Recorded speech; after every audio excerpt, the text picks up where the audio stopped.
يا ذاكر الأصحاب كن متأدبا واعرف عظيم منازل الأصحاب هم صفوة رفعوا بصحبة أحمد وبذاك قد خصوا من الوهاب। হে যুবক, জীবনে অনেক গুনাহ করেছ, অনেক পাপাচার করেছ, অনর্থক কাজে নিজের জীবনের মূল্যবান সময়গুলোকে নষ্ট করেছ। হে যুবক, তোমাকে বলছি, এখনো কি সময় হয়নি তোমার রবের দিকে ফিরে আসার? এখনো কি সময় হয়নি তোমার রবের দিকে প্রত্যাবর্তন করার? আর কত সময় তুমি গুনায় বিফল হয়ে থাকবে? আর কত সময় তুমি পাপের সমুদ্রে হাবুডুবু খাবে? আর কত সময় তুমি তোমার প্রতিপালক সম্পর্কে উদাসীন হয়ে থাকবে? তোমার প্রতিপালক তোমাকে লক্ষ্য করে বলছেন, ইয়া আইয়ুহাল ইনসানু মা গাররাকা বিরাব্বিকাল কারীম। হে লোক সকল, হে মানুষ, কোন জিনিস তোমাকে তোমার প্রতিপালক সম্পর্কে উদাসীন করে রাখলো? কোন জিনিস তোমাকে তোমার প্রতিপালক সম্পর্কে গাফেল করে রাখলো? হে যুবক, তুমি পাহাড় সমপরিমাণ গুনাহ করে ফেলেছ। গুনাহ করতে করতে গুনার সমুদ্রে হাবুডুবু খাচ্ছ। পৃথিবীর এমন কোনো খারাপ কাজ বাদ নেই যেটা তুমি করনি। পৃথিবীর এমন কোনো পাপাচার বাদ নেই যেটা তুমি করনি। তুমি মনে মনে ভাবছো যে আল্লাহ সুবহানাহু ওয়া তাআলা তোমাকে কখনোই ক্ষমা করবেন না। আল্লাহর রহমতের ব্যাপারে তুমি নৈরাশ হয়ে গেছো।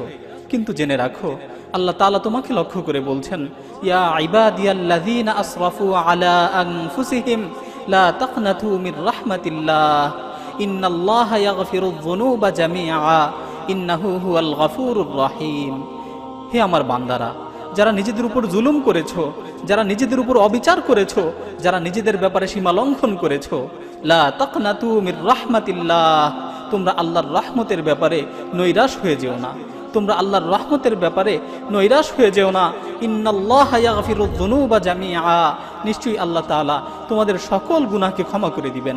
নিশ্চয়ই আল্লাহ তাআলা তোমার জীবনের সমস্ত গুনাহকে ক্ষমা করে দিবেন। ইন্নাহু হুয়াল গফুরুর রহিম, নিশ্চয়ই তিনি ক্ষমাশীল ও পরম দয়ালু। হাদিসের মধ্যে এসেছে, বান্দা যদি আসমান জমিন সমপরিমাণ গুনাহ নিয়ে আল্লাহ তাআলার নিকট উপস্থিত হয়, বান্দা যদি আসমান জমিন সমপরিমাণ গুনাহ করে ফেলে, তারপর যদি আল্লাহর নিকট উপস্থিত হয় এবং আল্লাহর কাছে ক্ষমা চায়, তাহলে আল্লাহ তাআলা তাকে রহমতের চাদর দ্বারা আবৃত করে নেন। আল্লাহ তাআলা তার জীবনের সমস্ত গুনাহগুলোকে ক্ষমা করে দেন। আল্লাহ তাআলা পবিত্র কালামে মাজিদে ইরশাদ করছেন, নাব্বি ইবাদি আন্নী আনাল গফুরুর রহিম। হে নবী, আপনি আমার বান্দাদেরকে জানিয়ে দিন, আপনি আমার বান্দাদেরকে বলে দিন, নিশ্চয়ই আমি ক্ষমাশীল ও পরম দয়ালু। ক্ষমাশীল ও দয়ালু আল্লাহ আমাদের জন্য তার ক্ষমার হাতকে বিছিয়ে রেখেছেন, আমাদের জন্য তার রহমতের হাতকে সম্প্রসারিত করে রেখেছেন। আল্লাহ তাআলা আমাদেরকে ডাক দিয়ে বলছেন, হাল মিন মুস্তাগফিরিন ফাআগফির লাহ। আছো কি কেউ গুনাহ থেকে ক্ষমা প্রার্থনাকারী? আমার কাছে ক্ষমা প্রার্থনা করো, আমি তার জীবনের সমস্ত গুনাহগুলোকে ক্ষমা করে দিব।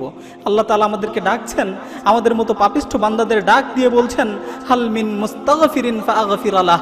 আছো কি কেউ গুনাহ থেকে ক্ষমা প্রার্থনাকারী? আমার কাছে ক্ষমা চাও, আমি তাকে ক্ষমা করে দিব।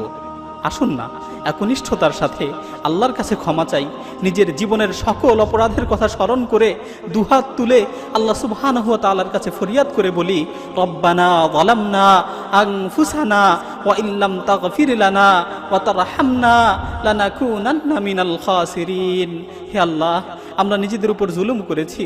হে আমাদের রব, আমরা নিজেদের উপর জুলুম করেছি, আমরা আমাদের উপর অন্যায় করেছি, অবিচার করেছি।